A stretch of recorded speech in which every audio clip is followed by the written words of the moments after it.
Bienvenidos a UX al Suave. Este podcast es traído por Sueven Agency, la agencia especializada en experiencia de usuario.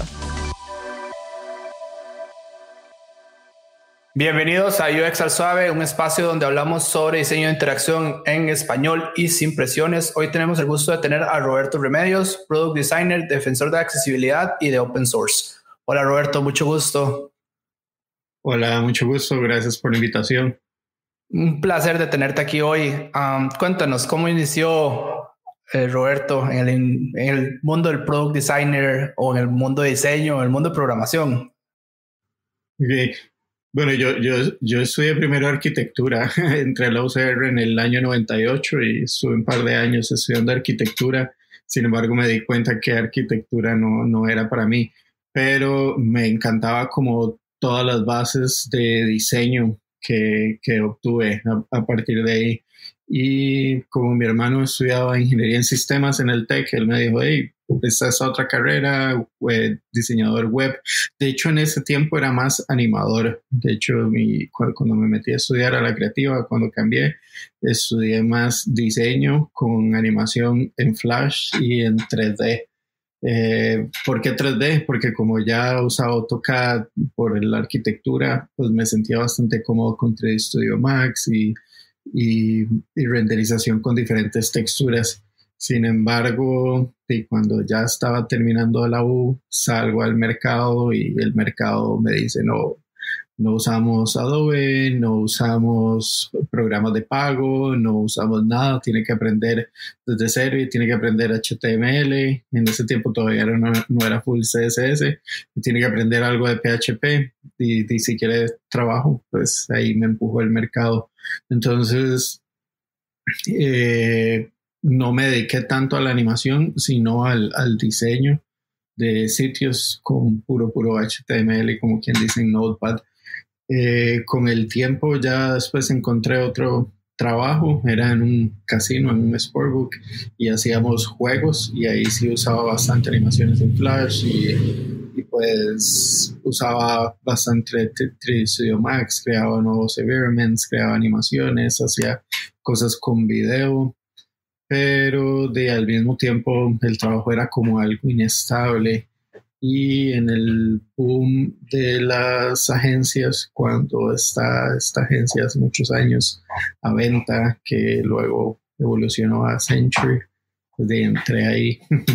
Y ahí también entré como front-end developer. Entonces empecé a explorar más front-end developer, mucho CSS, mucho HTML, JavaScript, y básicamente que todos los que éramos designers o cortábamos assets o hacíamos algo de código.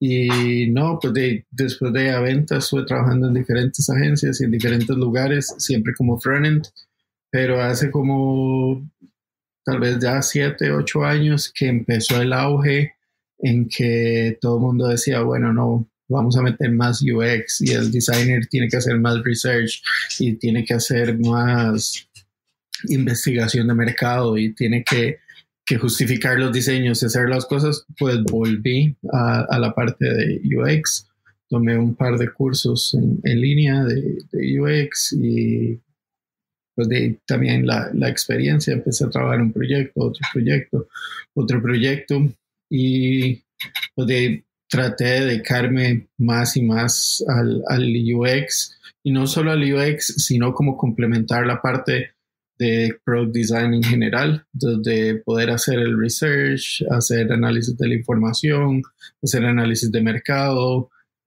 trabajar con copies, trabajar con creativos, hacer el user interface o la experiencia de usuario y codear todo esto. Yo creo que mi esfuerzo por aprender tanto código como diseño y user experience es para poder crear experiencias más empáticas, no solo con el usuario final, sino a nivel tecnológico, o sea, con las librerías que usamos, reusar código, reusar librerías, cosas que ya están listas y sacarle provecho a cosas que han tenido como muy buen background en diferentes trabajos. Y de hace como 4 años ya también entré un poco al mundo de la accesibilidad. Pues yo sabía lo básico de accesibilidad como cualquier persona, pero la compañía donde entré la acababan de demandar y me hicieron una capacitación con Duke University y luego otra capacitación con Level Access, que son como las dos compañías más fuertes que colaboran con W3C para los estándares de accesibilidad. Y pues de ahí, básicamente ellos me enseñaron que trabajar en accesibilidad es trabajar en el futuro de uno mismo, ¿verdad? Todos conocemos a alguien que tiene problemas de visión o problemas auditivos. Todos conocemos a alguien que necesita o que tiene necesidades especiales cognitivas o de algún tipo para interactuar día a día con todas las herramientas que utilizamos, y pues de ahí mi labor era crear esas herramientas. Entonces me volví un poco defensor de esto, también porque con el tiempo aprendí que trabajar desde ya en accesibilidad y enseñar accesibilidad es trabajar en el mismo futuro de uno. Llega un momento en que uno ya tiene 50, 60 años y cognitivamente no entiende las cosas como los entienden las nuevas generaciones y le cuesta más las cosas. Entonces, si desde ya trabajamos en educar y en crear un estándar de accesibilidad, no sé, cuando tal vez llegue a los 70 años voy a poder seguir interactuando con tecnología y utilizando herramientas que utilizo hoy día a día. De hecho, era por eso que yo te quería traer al podcast, era porque yo quisiera que contaras a un diseñador que está comenzando, digamos, mira, ¿por qué es importante? ¿Por qué es desde ahora? ¿Por qué tratemos de hacer accesibles los sitios que diseñamos, los aplicativos que diseñamos? Todo eso tiene que ser accesible. Y era eso por lo que yo decía, yo tengo que traer a Roberto para acá, porque yo sé que sos una de las personas que yo más he visto en accesibilidad Costa Rica. Yo he visto que pasas publicando mucho y muy fuerte de accesibilidad, y yo por eso dije, Roberto, yo creo que es una pieza clave para el podcast de esta segunda temporada, y quisiera que nos contaran más de eso. Un diseñador, ¿por qué tiene que aprender de accesibilidad? ¿Por qué es importante? Ya escuchamos un poco más de todos vamos a llegar a viejos, ¿verdad? Pero quisiera escuchar pero más allá de eso, en el primer paso que uno aprende como user experience, que es el análisis heurístico de cualquier aplicación. Básicamente el análisis heurístico que siempre hacemos de las cosas trabaja en base a los principios con los que se revisa la accesibilidad, qué tan robustas son las aplicaciones, qué tan memorables son las aplicaciones, cómo son las experiencias de usuario. Entonces, si hacemos un análisis heurístico correcto, la accesibilidad siempre tiene que estar presente, y accesibilidad no es solo pensar en personas que tienen discapacidades, porque como en muchas charlas he comentado, existen discapacidades que podemos sufrir nosotros en el mismo momento. Digamos que estamos interactuando con el celular y salimos al aire libre y el contraste del sol ya no nos deja ver la pantalla, ¿verdad? O que estamos, no sé, manejando y estamos interactuando con una aplicación del carro, y accesibilidad es hasta el tamaño del botón que vamos a estar apretando, ¿verdad? Accesibilidad tiene muchos niveles, y el nivel básico debe ser accesibilidad para todo, ¿verdad? Accesibilidad para mí es una de las piezas fundamentales en cualquier análisis heurístico. Y por otro lado, ¿por qué? Porque las personas que tienen discapacidades también son parte del mercado. Entonces, cuando yo estoy desarrollando todo mi plan de user experience, lo primero que dictan las buenas prácticas es crear un user persona para encontrar mi mercado, para ver cómo voy a mover mi producto, para ver cómo voy a hacer las cosas. Y dentro de los users personas siempre tiene que haber una persona con cierta discapacidad, porque, no sé, hay un ejemplo muy claro, por ejemplo, de un producto de Nike, una persona que dice, bueno, yo quiero un producto que me ayude a contar mis calorías, mis pasos, que me ayude a estar más fit. Y hay otra persona que tiene exactamente las mismas necesidades, pero la segunda persona es ciega, ¿verdad? Entonces, las personas con discapacidades tienen las mismas necesidades que nosotros, y los productos están ahí y los creamos ahí para todo el mercado. Hay un gran porcentaje de personas que tienen discapacidades visuales, discapacidades auditivas, discapacidades cognitivas. Entonces, cuando trabajamos en un producto específico, desde el punto de vista de marketing, todos esos usuarios también son importantes. Entonces, por eso es súper importante la accesibilidad. De hecho, yo tengo uno de los mejores ejemplos para esto, que yo lo tenía guardado para hoy. Son los productos que no son pensados para las personas que son zurdas. Es increíble eso. O sea, no es una discapacidad, sino es algo que diseñaron pensado solo para personas que son derechas, ¿verdad? Y eso crea un problema muy serio de accesibilidad. O inclusive cognitivamente. Un ejemplo tan fácil puede ser como las personas que leen de izquierda a derecha o las personas que leen de derecha a izquierda.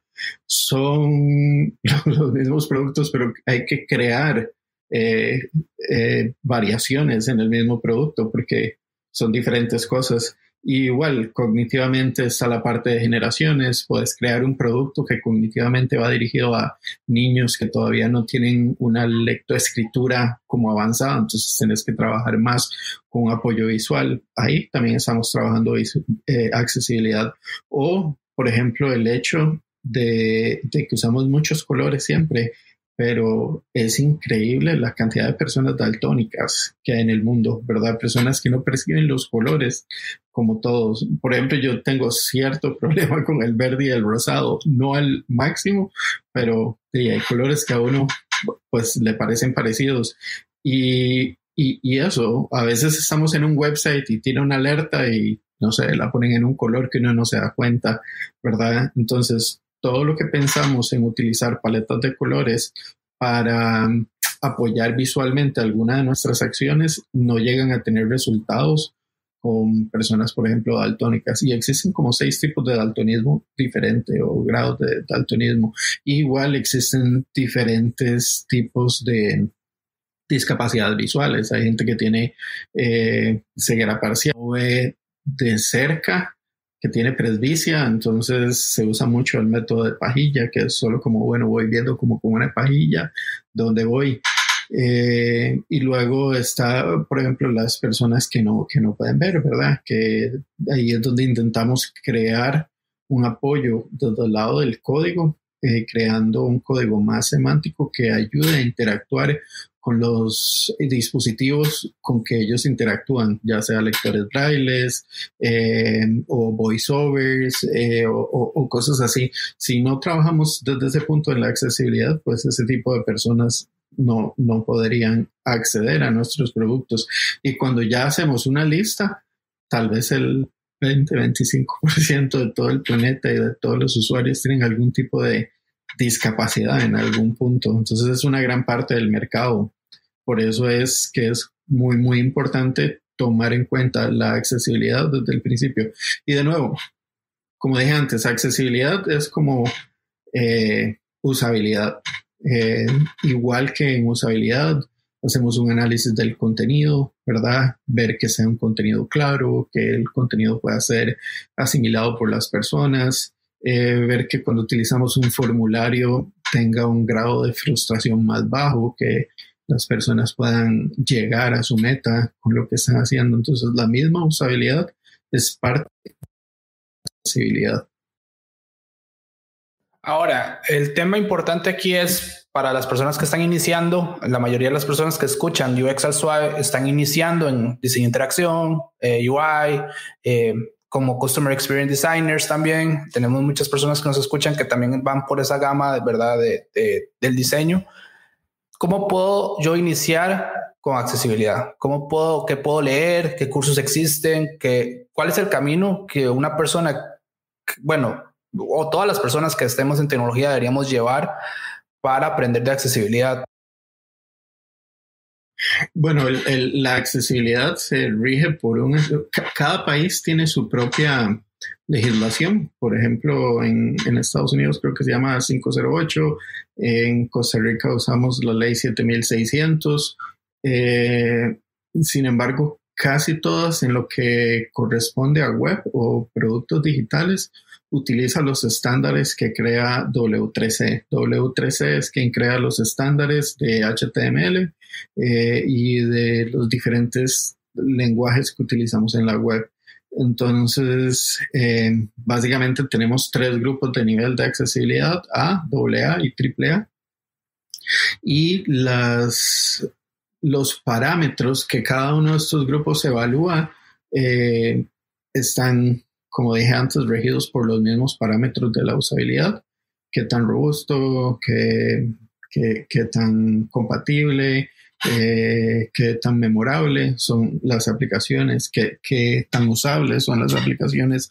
Entonces, yo diría empezar por ahí, por W3C, leer la documentación. Es una documentación extensa, pero también podría dar un tip rápido. Con 4 o 5 reglas muy fáciles podríamos garantizar un nivel básico de accesibilidad, al menos para cualquier aplicación web.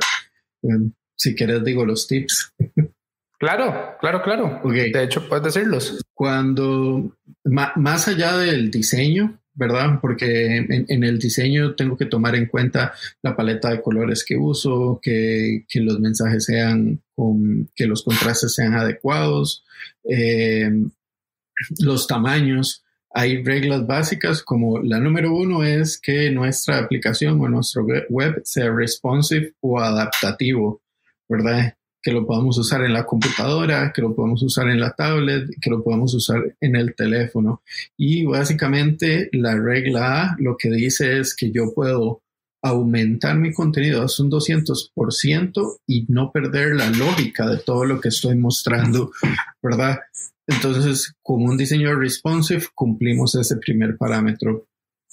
El segundo parámetro va a ser con las imágenes. Todas las imágenes en HTML tienen una descripción o texto alternativo. ¿Por qué? Porque las personas no videntes, al igual que Google, no pueden leer esos mapas de bits. Las imágenes son mapas de bits generalmente o vectores. Entonces hay que agregarle una descripción de qué es lo que estamos mostrando si la imagen lo amerita. Si es solamente decoración, usamos un role decoration, pero si no, poner el texto alternativo de qué es lo que estamos representando para que todos puedan acceder a ese contenido. Y este tip es súper útil, no solo de accesibilidad, sino de Search Engine Optimization, porque al final Google es su usuario más importante y Google puede ver lo que una persona sorda puede ver y Google puede Google puede ver lo que una persona ciega puede ver y puede escuchar lo que una persona sorda puede escuchar. Entonces, textos en un video no van a ser identificados por Google. Imágenes en una web no van a ser identificados por Google porque es como si fuera ciego o sordo. Siempre hay que darle como las descripciones y los guiones de qué es lo que estamos haciendo para ayudar a nuestro contenido a sobresalir. Pero bueno, hablamos de colores, hablamos de las imágenes, hablamos bueno, el próximo sería la interacción. Nosotros deberíamos poder interactuar con nuestro teclado en todas las aplicaciones web y eso sería más que nada con la tecla Tab. Entonces, que cuando yo voy con Tab desde donde pongo el browser, Tab vaya a los siguientes botones que marcan acciones. Todo debería ser posible manejarlo desde el teclado, entonces asegurarnos de eso. Y casi que esos son los únicos parámetros para lograr el nivel A. De hecho, yo creo que esos tips son súper importantes. Algunos yo creo que yo los conozco por culpa del SEO, que son como, digamos, Google, el Google Rank, el famoso Page Rank, ¿verdad? Y han venido durante años, pero yo creo que Google empuja a hacer más accesible las páginas para todos.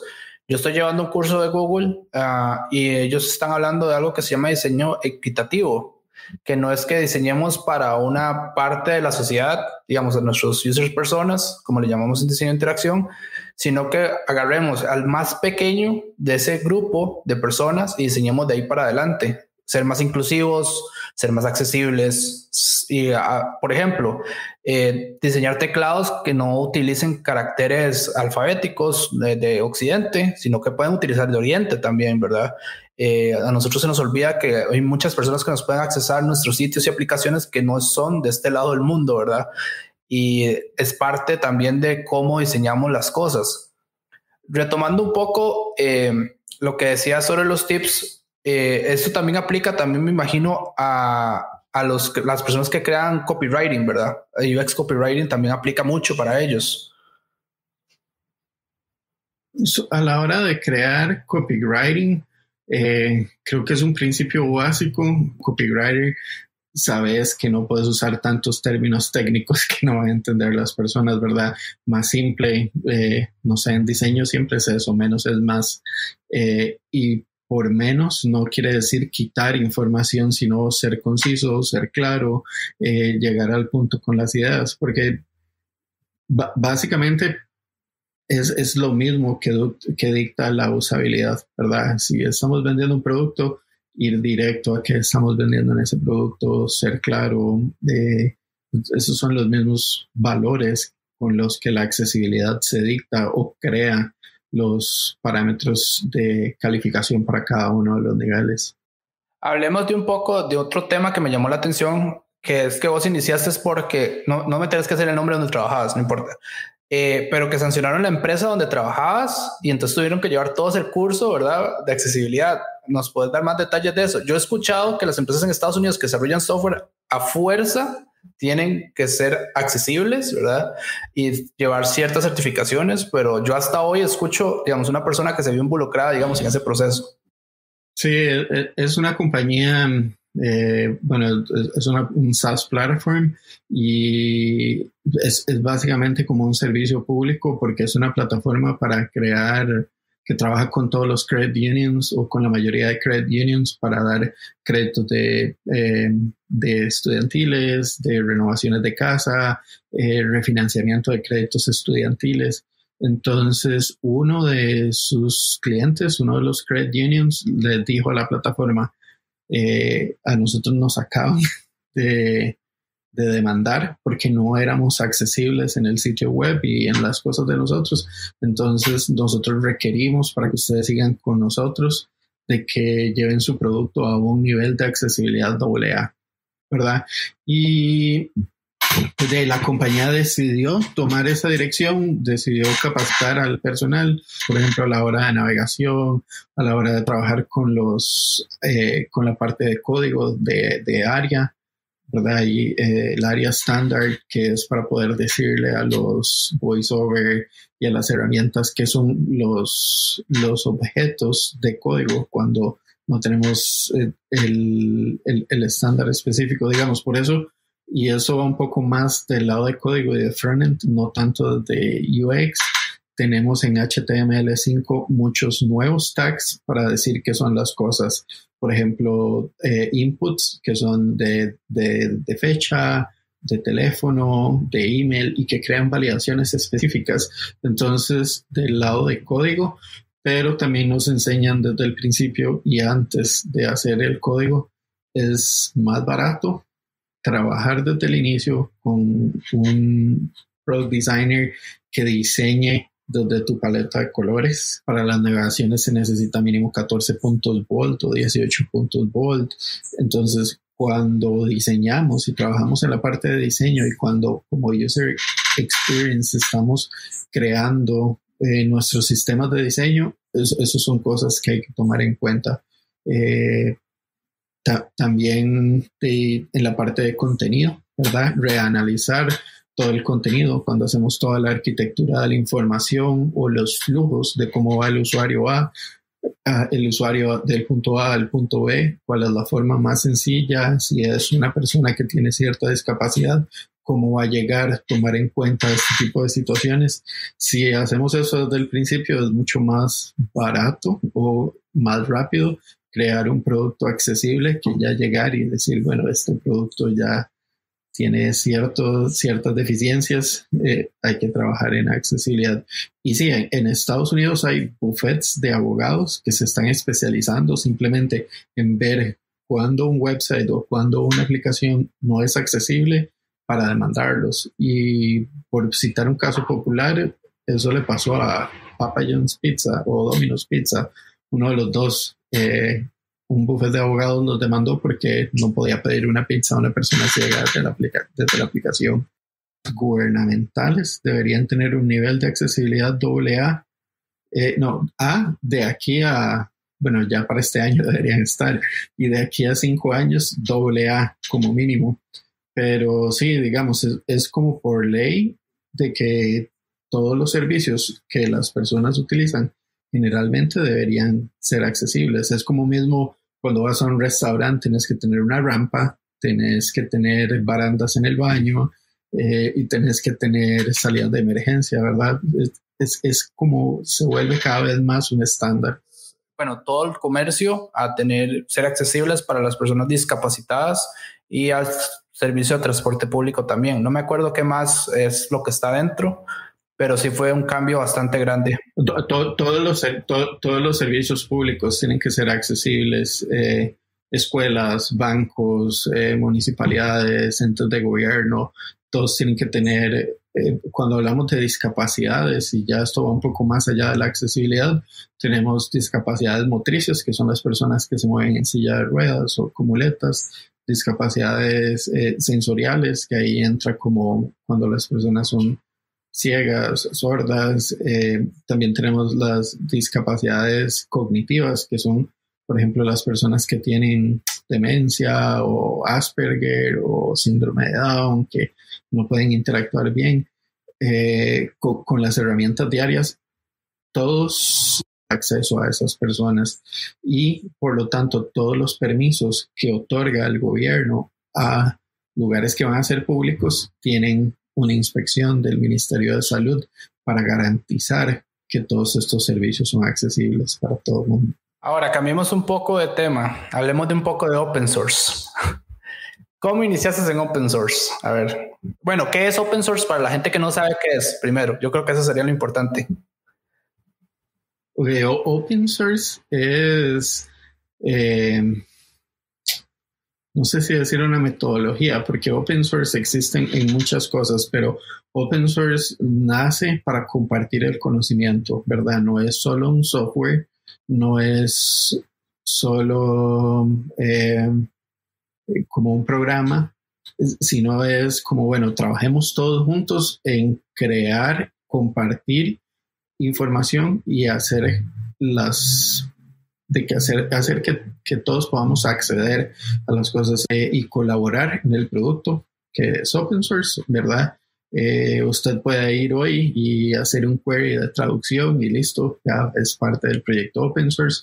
Hay muchas formas de involucrarse. Yo de proyectos open source he estado involucrado desde datos abiertos acá en Costa Rica, software como Drupal, Joomla, WordPress creo que es lo que más he estado, y para mí accesibilidad también es un poco open source porque todos estamos trabajando en crear situaciones que mejoren el nivel de accesibilidad para todo el mundo y se crean estándares que sean mejores para todo el mundo. Pero sí, eso básicamente es open source y me involucré de esa manera. Hace que en el 2004 hice mi primer sitio. Necesitaba una plataforma en que hacerlo. En aquel tiempo lo más popular era Blogger de Google, pero no, bueno, antes no era de Google. Blogger, que no era open source, y encontré WordPress, que era un software gratuito y que la gente colaboraba. Entonces empecé a utilizar software open source y poco a poco me di cuenta que habían plugins y habían temas y habían herramientas que se le podían pegar a ese software que eran gratuitas, y de eso básicamente era hacerlo open source. Entonces yo empecé a trabajar creando cosas gratuitas para que la gente reusara parte del código que yo creaba o parte de las experiencias que yo usaba, pues lo donaba y lo ponía ahí para que cualquier persona lo usara. El open source tiene varias licencias. La más popular es la GPL, ¿verdad? De libre distribución. Pero sí, más o menos por ahí va la parte de open source.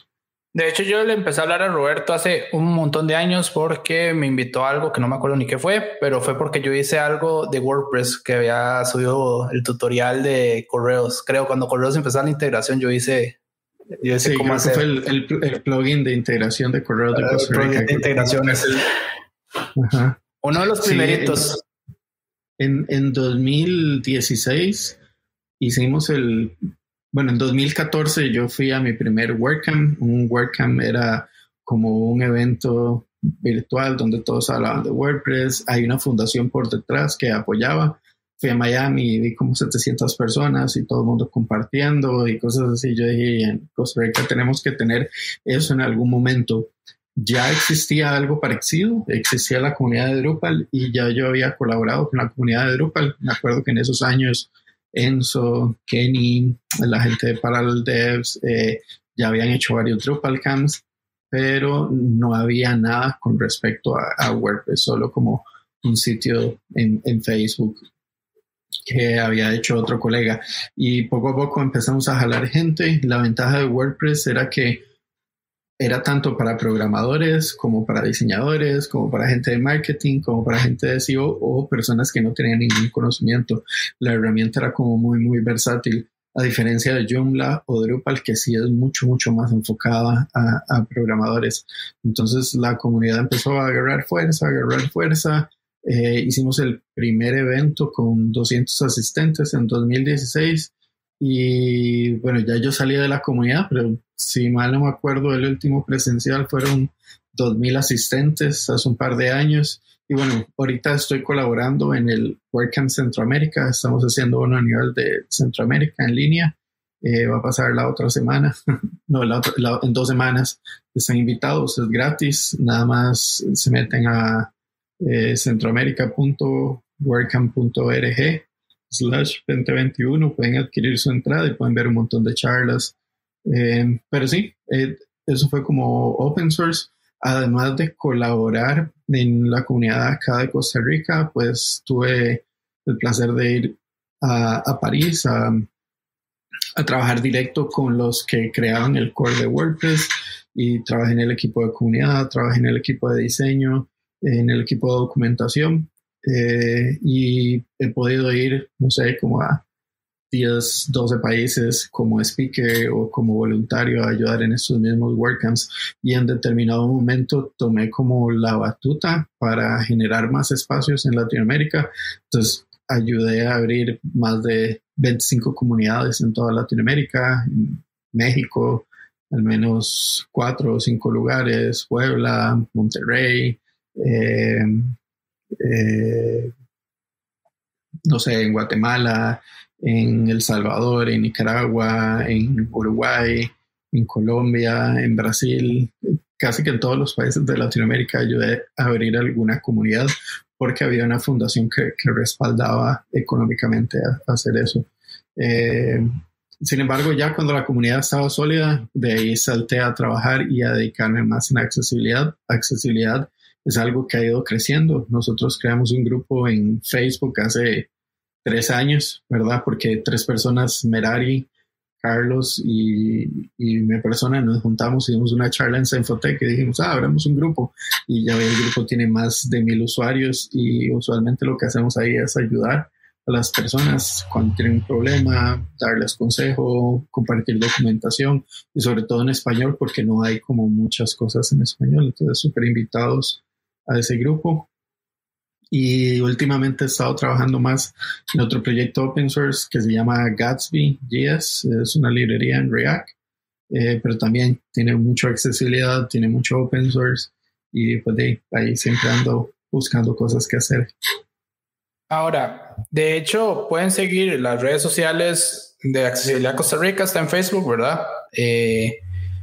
Solo en Facebook. No me recuerdo si están en otra red social en este momento. No, por ahora solo está en Facebook. Todos son bienvenidos. Merari había hecho un meetup, pero no sé qué tan activo es. Creo que el grupo de Facebook es el más activo. Sí, de hecho, todos son bienvenidos. No necesariamente tienen que ser de Costa Rica. Se habla mucho de accesibilidad. Yo creo que yo Yo veo, pero no estoy dentro. De hecho, perdón, pero creo que he chepeado varias cosas, pero no estoy dentro.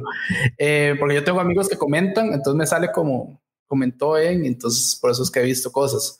Pero de hecho eso es muy, muy chiva. Yo he visto que los artículos han sido muy buenos. Yo quiero de hecho que Carlos venga, así que el que tenga contacto de Carlos, por favor que le diga que venga un día a UX al Suave. De hecho, porque fue de la otra persona que escuché accesibilidad. De hecho, fue en el WordCamp que vos decís hace 2 años, que fue en la Latina, que hubo una charla de accesibilidad de él, yo creo. Pero sí, o sea, es muy, muy, muy interesante y es muy bueno que todos aprendamos de accesibilidad porque es el futuro. Nosotros sí, o sea, no es por decir eso, y no es solo llegar a viejos, ni nos quedamos ciegos, tenemos algún problema motriz, ¿verdad? Y eso estamos hablando de que no es solo en esa línea también de nosotros, sino de que estamos perdiendo 30%. Si lo quieren ver como un negocio, están perdiendo 30% de sus usuarios, ¿verdad?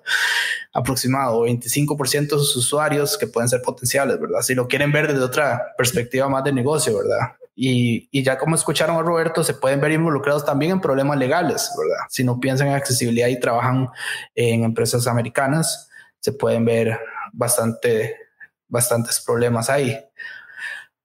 Ahora, Roberto. Yo creo que es como un trend también, ¿verdad? Que ha sido un buen trend. En Estados Unidos se tomó con más fuerza y en Latinoamérica cada vez se está tomando más fuerza. Yo sé que en Colombia ya hay como un aspecto legal que empieza a trabajar en accesibilidad y si no me equivoco también Argentina tiene algo que ya cada vez trabaja más en accesibilidad. Al final, accesibilidad es parte, como vos mencionaste antes, del diseño universal, ¿verdad? Diseño para todo el mundo. Entonces, ahí va. ¿Qué me ibas a decir? No, tranquilidad. Más bien es la última pregunta del día. Tu peor error y por qué. Todos los que han venido a UX al Suave les pregunto cuál ha sido su peor error. ¿Por qué ha sido ese su peor error? ¿Qué fue lo que hicieron mal? ¿Qué monstruo de 10 cabezas hicieron? ¿Verdad? ¿Qué aplicación que dicen ahora? Hoy demonios, qué cosa más fea hice. Es que esto está súper mal pensado. A ver, ¿cuál es su peor error y por qué? Yo no siento que tenga un peor error. Creo que he cometido muchos errores, ¿verdad? Y he adaptado para corregirlos, ¿verdad? Para mí la vida es un aprendizaje constante. Lo tengo en todos mis perfiles. Yo soy una persona que disfruta aprender y compartir lo que aprendo, ¿verdad? Entonces, error en sí, pues pueden haber muchos, pero todo se aprende algo y de lo que uno aprende pues le da otras cosas. Tortas, sí me he jalado, pero no hablemos de tortas. Pero sí, como que un error que yo diga, uy, qué mal hice esto o qué pasó en este otro momento. Ahora vuelvo a ver hacia atrás con madurez y digo, bueno, en ese momento tal vez no sabía que esto existía y por ignorancia tal vez no hice A, B, C y D, pero no es como que uno pueda culparse por un error así. Además uno casi siempre trabaja en equipo, pero no, yo siento que no he tenido como muchos errores. Soy como muy consciente de las decisiones que tomo y de las cosas que hago y hacia dónde me muevo. Tal vez y en open source en determinado momento quise acaparar demasiado y quise tomar demasiado y fui como un poco exigente y no compartí tanto, que era el principio del open source. Entonces eso podría decir que es como un error, pero ya trabajamos en eso. Buenísimo. De hecho, es un buen error. De hecho, es un buen error. A veces la gente dice cosas más tangibles, ¿verdad? Pero bueno, en el caso tuyo, yo creo que es un buen error saber cuándo soltar, ¿verdad? Exacto, saber cuándo soltar, saber cuándo delegar, saber hasta dónde llegar. Es difícil darse cuenta de esas cosas. Pero bueno, es la experiencia. Bueno, para ir cerrando, ¿cuál sería tu consejo para un diseñador que está más como en el lado tuyo, una persona que está en programación y quiere aprender diseño o una persona en diseño y viene para aprender dev? ¿Cuál sería tu consejo para esa persona?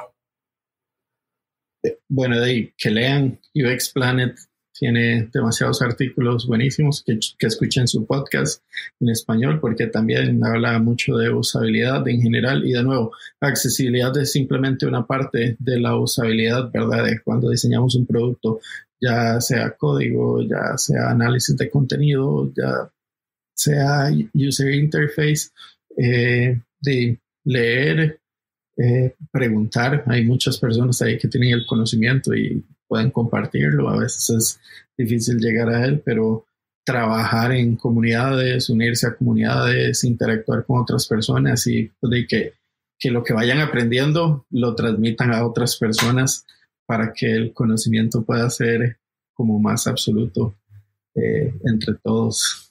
El conocimiento no es solo nuestro, por así decirlo. Exacto. Hay que el buen conocimiento se comparte. Hay que compartirlo, porque no hay nada más agüeado, y me ha tocado llegar y trabajar con alguien y bueno, pregunta y dicen, sí, no sé, y tal vez, y que aquí, que allá. Yo no sé si te ha tocado una situación así de incómoda, pero a mí me ha pasado, sobre todo con instituciones públicas acá, que uno llega y pregunta algo, sí, no sé, tal vez, puede ser, y lo dejan a uno darle, sí. Y no comparten las cosas. Pero sí. Muchísimas gracias, don Roberto, estar aquí hoy en UX al Suave. ¿Dónde lo pueden seguir? La invitación. Remedios Graphic en inglés es mi usuario en todo: Twitter, Instagram, Facebook, LinkedIn o robertoremedios.com. De ahí pueden acceder a todas mis redes sociales. No soy tan activo en Twitter, soy más activo en Instagram y en Facebook, y ojalá que no los haga el spam, porque paso posteando fotos de peces y tiburones. Soy buzo y entonces me gusta mucho la fotografía y el video submarino. Siempre paso ahí poniendo cosas, pero también hablo mucho de diseño y de diseño de producto y de usabilidad, de accesibilidad, cosas así. Esto fue UX al Suave. Nos pueden seguir en Instagram, Facebook y Twitter. Los capítulos salen cada jueves en la mañana, horario de Costa Rica. Muchísimas gracias. Mi nombre es Francisco Bravo, su anfitrión. Hasta luego.